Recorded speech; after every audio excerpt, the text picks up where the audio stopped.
하나님께서 오늘 우리에게 주시는 말씀은 이사야서 8장 7절에서 10절입니다. 우리 함께 교독하겠습니다. 제가 먼저 읽습니다. 그러므로 주 내가 흉용하고 창이란 큰 하수 곧 아수르 왕과 그의 모든 위력으로 그들을 뒤덮을 것이라. 그 모든 골짜기에 차고 모든 언덕에 넘쳐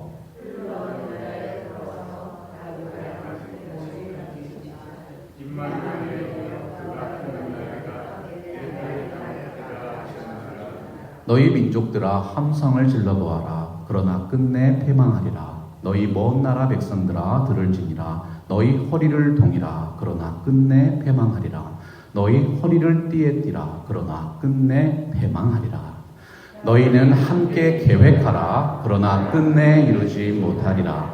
말을 해보아라. 끝내 시행되지 못하리라. 이는 하나님이 우리와 함께 계심이니라. 아멘. 하나님의 말씀입니다. 할렐루야. 아멘. 하나님의 은혜와 평강이 여러분의 마음과 삶에 충만하시기를 축복합니다. 아멘. 미움받을 용기라는 책, 제가 수요예배 시간에 한번 소개해드린 적 있죠. 최근에 많이 읽혀지고 있는 베스트셀러입니다. 긍정의 심리학과 자기계발 이론의 창시자로 알려진 아들러의 관계 심리학을 쉽게 해석한 작품입니다. 사람은 다양한 관계 속에서 거절당하고 상처받고 미움을 받을 수 있는 약한 존재입니다. 그럼에도 불구하고 자신이 마음에 품고 있는 진리와 믿음과 헌신을 포기하지 않고 추구할 수 있는 사람이 좋은 마음과 건강한 정신을 소유한 사람이라고 평가하고 있는 것이지요. 이 세상에 있는 그 어떤 종교도 자신들이 믿는 신이 인간이 되어서 인간을 위해 죽고 인간을 위해서 부활한 종교가 없습니다. 하나님이신 예수님께서 죄 많은 이 땅에 한 사람의 인간으로 오셨습니다. 무엇이 진정 참된 인생의 모습인지 몸소 우리에게 보여주셨습니다. 세상에 존재하는 심리학과 사회학과 인간학의 관점에서도 예수 그리스도는 가장 완전하고 아름다운 인생을 사신 분입니다. 모진 고난과 죽음의 고통 속에서도 진리와 믿음과 헌신을 이루신 분이 우리 주 예수 그리스도인 것이죠. 그리스도를 닮아가는 제자의 길에서 무엇이 진정 우리를 자유롭게 만들고 행복하게 만들까요? 하나님을 향한 진실한 마음과 사랑입니다. 예수 그리스도를 향한 신실한 믿음과 사랑이 어떠한 상황 속에서도 주님의 몸된 교회를 위해 충성하도록 우리를 인도해 주시는 것이지요. 기독교 철학자인 파스칼이 말했습니다. 진정한 지혜는 머리가 아니라 가슴에서 나온다. 누군가를 진심으로 사랑하면 그 사랑 때문에 지혜롭게 됩니다. 그분을 위해서 무엇을 해야 할지 참으로 지혜로워진다는 것이죠. 하나님을 향한 사랑은 우리를 진정으로 자유롭게 하고 지혜롭게 만든다는 것입니다.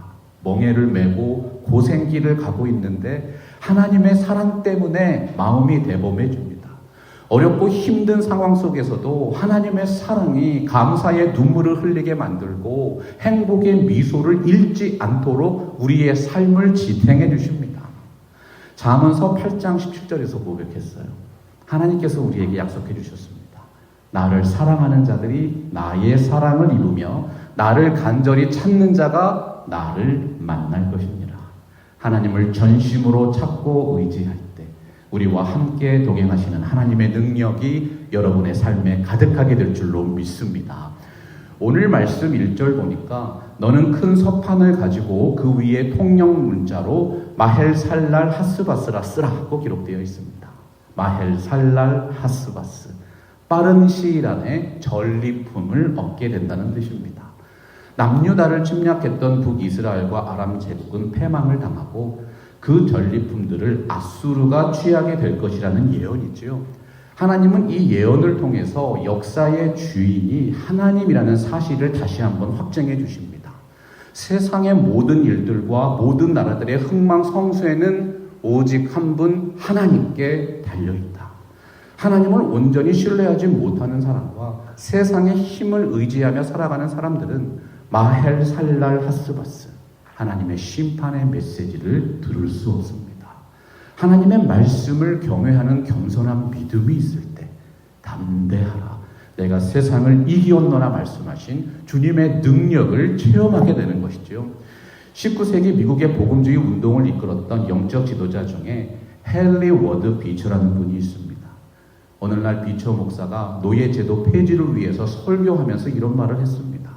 하나님이 허락하신 삶은 무조건 받아들여야 합니다. 그것은 우리가 선택할 수 있는 일이 아닙니다. 하지만 하나님이 우리에게 맡겨주신 삶을 어떻게 살아갈 것인가를 선택하는 것은 우리의 책임입니다. 여러분, 사랑은 선택이고 책임입니다. 왜냐하면 선택은 사람의 마음을 반영하기 때문이지요. 예배는 근본적으로 사람이 무엇을 그 마음속에 품고 사랑하고 선택하느냐의 문제입니다. 우리가 거룩한 삶을 강조합니다. 하나님을 사랑하고 간절히 찾는 사람들에게는 주일 성수나 거룩한 삶이라는 표현들이 율법이나 규칙이 아닙니다. 마음 속에서 우러나오는 하나님을 향한 가장 아름다운 사랑의 표현인 것이지요. 지켜야 하는 법을 지키는 것은 당연한 일입니다. 그러나 그리스도인들의 삶의 윤리는 단순히 벌을 받지 않기 위해서 법을 지키는 것이 아닙니다. 진정한 윤리는 처음부터 끝까지 하나님을 향한 진실한 사랑에 기초하는 것이지요. 하나님을 사랑하는 사람에게는 하나님을 예배하고 교회를 섬기는 것이 당연한 일입니다. 그것이 우리의 삶의 보람이고 행복이고 기쁨이고 즐거움이기 때문입니다.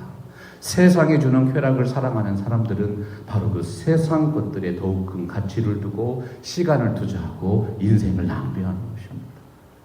보이지 않는 바 하나님을 사랑한다는 사람들이 어떻게 보이는 교회와 이웃에게 그런 일을 행할 수 있습니까? 그 마음속에 하나님을 향한 진실한 사랑이 있다면 모든 일에서 하나님의 뜻을 먼저 구하고 그의 나라와 그의 의를 추구하는 참된 성도의 삶을 살아가게 되는 것이죠. 오늘 말씀 1절을 다시 보시면 특이한 것이 있습니다.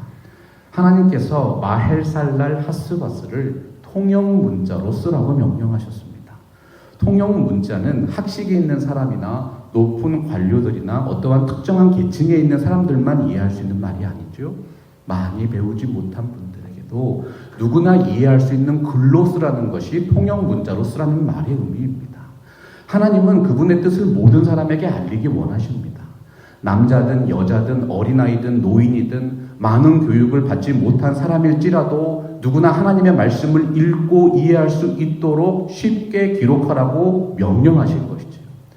오늘날 우리가 날마다 읽고 묵상하는 성경 말씀이 통용 문자로 기록된 하나님의 말씀입니다. 이 세상 그 어떤 사람도 이 말씀을 완전히 이해할 수 없습니다. 그러나 성령께서 역사해 주시면 누구나 쉽게 그 말씀을 통해서 예수 그리스도를 만날 수 있습니다. 시편 119편 2절 보면 여호와의 증거들을 지키고 전심으로 여호와를 구하는 자가 복이 있다고 했습니다. 세상에 있는 그 어떤 것과도 비교할 수 없는 가장 큰 가치, 하나님의 약속의 말씀을 믿고 순종하는 삶인 것입니다. 오늘 말씀 2절 우리 한번 같이 선포해 볼까요? 시작. 내가 진실한 증인 제사장 우리야와 여벨레기야의 아들 스가랴를 불러 증언하게 하리라 하시더니, 하나님은 말씀을 기록하게 하실 뿐만 아니라 그 말씀을 선포할 수 있는 진실한 증인을 세우십니다. 하나님의 능력은 말씀을 증거할 때 강력하게 역사합니다. 오늘날 그리스도께서 이 땅에 세우신 교회는 하나님의 말씀을 선포하는 증인 공동체이지요. 목회자들은 설교를 통해서 하나님의 뜻을 전파합니다. 모든 성도님들은 전도를 통해서 예수 그리스도의 복음과 하나님의 나라를 전파하고 계십니다. 이사야서 40장 8절 보면 풀은 마르고 꽃은 시드나 우리 하나님의 말씀은 영영이 서리라고 말씀했어요. 하박국 선지자는 대저 물이 바다를 덮은 같이 여호와의 영광을 인정하는 것이 세상에 가득하게 될 것이라고 말씀했습니다. 하나님의 말씀이 이 땅을 지배하게 되는 것이 성경이 선포하는 교회의 비전인 것이죠. 교회의 힘과 능력은 하나님의 말씀을 선포하는 삶을 통해서 나타납니다. 우리를 이기게 하시는 그 말씀을 전파할 때 더욱 놀라운 영적인 평안과 승리를 누리게 하십니다. 예레미야가 고백했어요. 말씀을 전하지 않으면 나의 중심이 불붙는 것 같아서 골수에 사무치니 답답하여 견딜 수 없나이다. 이 은혜가 오늘 예배에 참여하시는 모든 분들의 삶에 임하게 될 줄로 믿습니다. 복음의 열정을 품고 이 땅을 진리와 사랑으로 변화시켜가는 하나님이 원하시는 교회 팜스프링스 개혁 장로교회 될 줄로 믿습니다. 흘러 유다에 들어와서 가득하여 목에까지 미치리라. 임마누엘이여 그가 펴는 날개가 내 땅에 가득하리라 하셨느니라. 이사야를 통해서 하신 이 말씀대로 히스기야 14년에 아수르 군대가 남유다를 침공했습니다. 아수르 군대의 움직임이 마치 큰 강물이 범람해서 홍수가 나는 것처럼 강력했다는 뜻이지요. 침략의 위협은 물과 같았습니다. 사람들의 턱 밑까지 차올랐습니다. 이제는 정말 끝난 것인가? 이제는 멸망당하는 것인가? 나라의 운명이 아주 위험한 상황에 처했던 것이지요. 그러나 하나님의 약속이 있었습니다. 하나님께서 말씀하신 대로 반드시 그 뜻을 이루어 주셨습니다. 임마누엘이여 그가 펴는 날개가 내 땅에 가득하리라 하셨느니라. 남유다를 징계하시는 중에도 그들의 숨통을 끊지 않으셨습니다. 하나님의 날개로 그분의 백성들을 보호해 주셨습니다. 사랑하고 존경하는 성도 여러분, 하나님은 이 세상 그 무엇보다 여러분을 존귀히 여기십니다. 주님의 백성을 괴롭게 하고 주님의 몸된 교회를 대적하는 것은 하나님을 대적하는 것입니다.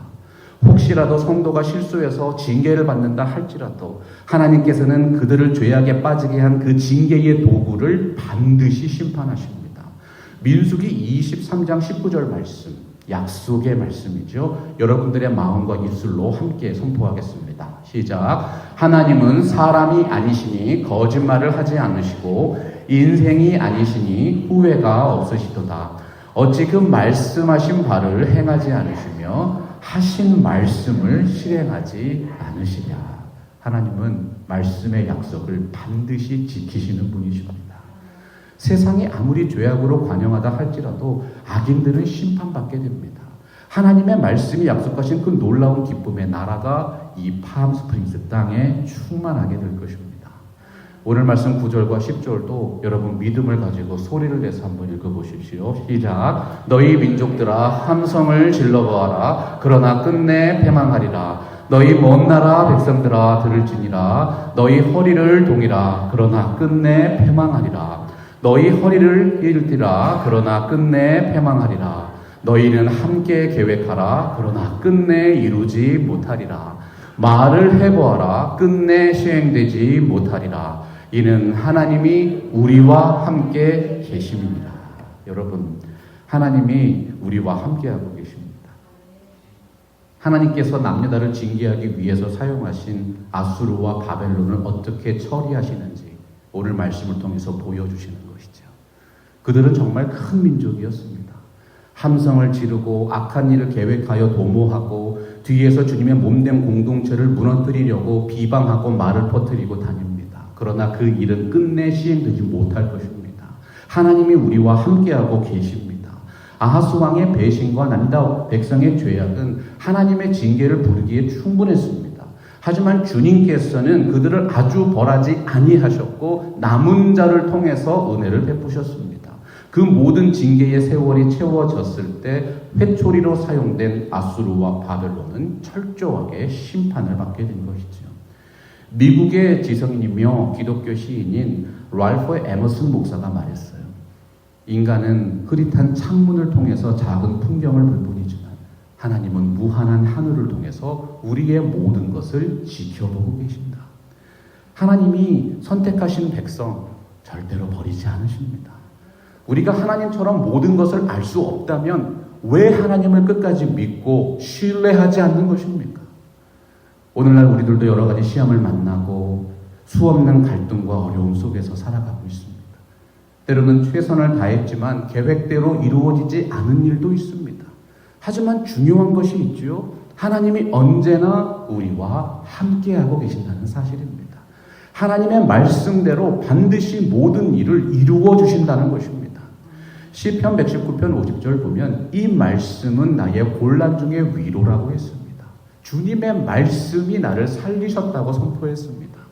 영적인 승리의 비결은 하나님의 말씀을 끝까지 확신하는 삶에 있습니다. 어떠한 상황 속에서도 하나님의 말씀에 붙들려 살 때 놀라운 영적인 승리를 누리게 되는 것입니다. 모든 사람은 죄와 고통의 문제를 안고 살아갑니다. 죄가 없는 인생이 없고 고통을 모르는 사람이 없습니다. 사도 바울이 로마서 3장 23절에서 말씀했어요. 모든 사람이 죄를 범하였음에 하나님의 영광에 이르지 못하였다. 그리스도 안에 있는 구속의 은총이 없었다면 우리는 정말 아무런 희망을 가질 수 없는 존재였습니다. 제레미야 보로스라는 청교도 신학자가 인생이 가진 죄와 고통의 문제를 통찰했지요. 사람들은 죄보다는 고통을 피하기 위해서 그리스도를 찾습니다. 하지만 그리스도는 그 죄를 사하시기 위해서 고통받으셨습니다. 여러분, 이것이 예수님이 우리를 위하여 행하신 일입니다. 죄가 영혼의 질병이라면 그리스도는 영혼의 의사이신 것입니다. 영적인 평안과 승리의 핵심은 죄의 영향력을 이기는 것입니다. 우리의 삶 속에서 하나님의 영광을 회복하는 것입니다. 하나님을 경외함이 지혜요 악을 멀리함이 명철이니라. 죄악을 경계하고 예수 그리스도 안에 거할 때 거룩하신 하나님의 영광을 목도하게 됩니다. 오늘 말씀 13절 보십시오. 만군의 여호와 그를 너희가 거룩하다 하고 그를 너희가 두려워하며 무서워할 자로 삼으라. 진정으로 하나님 앞에서 살아가는 사람들은 자신의 죄를 심판하시는 하나님을 두려워하게 됩니다. 다른 것을 두려워하는 마음을 품을 여유가 없습니다. 이사야는 보좌에 앉으신 하나님의 영광을 실제로 보았던 사람입니다. 거룩하신 하나님을 대면하고 그분의 임재를 체험하니까 자신이 완전히 타락한 죄인임을 고백할 수밖에 없었습니다. 하지만 안타깝게도 남유다 백성들은 거룩하신 하나님의 영광의 임재를 믿지 않았습니다. 그 영광을 경험하지도 못했습니다. 그들은 하나님보다는 세상을 두려워했습니다. 하나님을 버리고 아수르를 자신들의 피난처로 선택했던 것이지요. 12절에서 어떻게 말씀하셨습니까? 이 백성이 반역자가 있다고 말하여도 너희는 그 모든 말을 따라 반역자가 있다고 하지 말며 그들이 두려워하는 것을 너희는 두려워하지 말며 놀라지 말라. 사람의 마음이 두려움으로 가득 차면 가벼운 말 한마디도 천금처럼 무거운 짐으로 느껴집니다. 남유다는 배신자가 있다는 근거 없는 소문으로도 나라 전체가 두려움에 사로잡혀 버리는 연약한 공동체가 되었습니다. 세상을 두려워하는 사람은 그 마음속에 세상 걱정과 근심이 임합니다. 세상을 의식하고 사람의 생각을 따라가니까 서로의 허물이 더욱 크게 느껴집니다. 작은 문제인데도 크게 부풀려지는 안타까운 현상이 일어나는 것이죠. 성도가 누리는 영적인 충만함의 첫걸음은 그 죄악의 영향력을 극복하는 것입니다. 솔로몬이 잠언 8장 13절에서 강조했죠. 여호와를 경외하는 것은 악을 미워하는 것이다. 하나님을 경외하는 신앙을 다른 말로 표현하면 죄를 경계하고 악을 멀리하는 것입니다. 여러분, 하나님이 눈에 보이십니까? 하나님의 음성이 여러분의 귀에 생생히 들리기 때문에 여러분이 더욱 신령하고 충만한 신앙을 갖게 되는 것입니까? 예수님의 시대를 생각해 보세요. 살아계신 하나님의 아들이 육신을 입고 이 땅에 오셨습니다. 주님의 육성으로 말씀해 주셨습니다. 함께하고 계셨습니다. 그런데도 그분의 말씀을 믿지 않았습니다. 죽은 자가 살아나고 물이 포도주로 변하는 기적이 일어나도 예수님께서 그리스도요 살아계신 하나님의 아들이심을 믿지를 못했던 것이지요. 바로 오늘의 삶에서 교회를 사랑하고 말씀에 순종하고 예배하지 않는 사람이 눈에 보이지 않는 하나님의 나라에서 그렇게 할 것이라고 주장하는 것은 거짓말입니다. 하나님을 경외하는 것은 악을 미워하는 것입니다. 하나님을 진정으로 사랑하는 사람은 완벽하지 못해도 그래도 주님의 말씀대로 살아가려고 애를 쓰는 겸손하고 신실한 삶의 모습이 나타나는 것이죠. 14절과 15절 말씀 여러분의 입술로 한번 선포해 보십시오. 시작. 그가 성소가 되시리라. 그러나 이스라엘의 두 집에는 걸림돌과 걸려 넘어지는 반석이 되실 것이며 예루살렘 주민에게는 함정과 올무가 되시리니 많은 사람들이 그로 말미암아 걸려 넘어질 것이며 부러질 것이며 덫에 걸려 잡힐 것입니다. 세상 속에서의 삶은 마치 수많은 덫이 놓여있는 가시밭길을 걸어가는 것과 같습니다. 14절에서 약속하셨죠. 그런데 하나님께서 우리의 성소가 되어주신다. 여기서 말씀하는 성소는 거룩한 피난처라는 뜻입니다. 왜 성도님들께서 세상 속에서도 구별되고 거룩한 삶을 살아가셔야 할까요? 바로 그 좁은 길이 무수한 죄악의 걸림돌과 타락의 함정과 올무와 덫을 피하는 유일한 방법이기 때문입니다. 예수님께서 말씀하셨습니다. 무엇이 거룩한 삶의 시작인가? 몸은 죽여도 영혼은 능히 죽이지 못하는 자들을 두려워하지 말고 오직 몸과 영혼을 능히 지옥에서 멸하시는 자를 두려워하라. 세상의 삶 속에서 우리는 때로 특별한 인생이 되고 싶어집니다. 다른 사람에게 더욱 사랑받고 싶고 더욱 존경받고 싶은 것이 당연한 인생의 욕망이지요. 그러나 문제는 너무나도 많은 분들이 오늘날 자기 자신이 아닌 채로 살아간다는 것입니다. 있는 그대로 하나님께서 만들어주신 평범한 자기 자신을 인정하지 않기 때문에 우상에 빠집니다. 환상에 빠지고 쾌락에 빠져서 스스로의 인생을 망가뜨립니다. 진정한 신앙인들은 세상의 수많은 가치와 평가 속에서도 언제나 대범하게 평범해질 수 있는 용기를 소유한 분들입니다. 지극히 평범하지만 세상을 향한 담대한 마음을 품고 살아갈 수 있는 이유, 전능하신 하나님이 나의 거룩한 피난처가 되어주시기 때문이죠. 진정한 사랑의 시작은 사랑의 대상을 알아가는 것입니다. 사랑이 깊어지는 과정은 그분을 향한 신뢰와 존경이 깊어지는 것입니다. 여러분, 사랑의 열매가 무엇입니까? 바로 그분을 위해서 헌신하시는 것입니다. 여러분이 이 교회를 사랑하신다면 어떠한 상황에서도 헌신하십시오. 사랑하는 이들을 위한 순종과 헌신이 사랑의 열매입니다. 그래서 하나님이 약속하신 거예요. 너희의 사랑의 수고를 기억하신다. 우리가 하나님을 더욱 깊이 사랑할수록 하나님의 말씀대로 살려진 마음의 의지가 강해집니다. 말씀대로 살지 않고 불순종했을 때 우리 마음에 임하는 양심의 고통이 있습니다. 하나님께 죄송하고 하나님께 미안한 마음입니다. 이러한 고백과 간증이 있으세요? 사실 이런 분들이 가장 겸손하고 진실한 분들입니다. 병든 신앙의 표지는 하나님을 향한 마음의 불신과 불평입니다. 신앙의 죽음이 무엇일까요? 죄에 대한 양심이 마비되는 것입니다. 사랑하고 존경하는 성도 여러분, 여러분들의 매일의 삶 속에서 과연 무엇에 순종하며 누구를 본받으며 살아가고 계십니까? 오늘 말씀 17절이 선언하고 있죠. 이제 야곱의 집에 대하여 얼굴을 가리시는 여호와를 나는 기다리며 그를 바라보리라. 구약 성경에서 하나님의 얼굴은 축복의 상징입니다.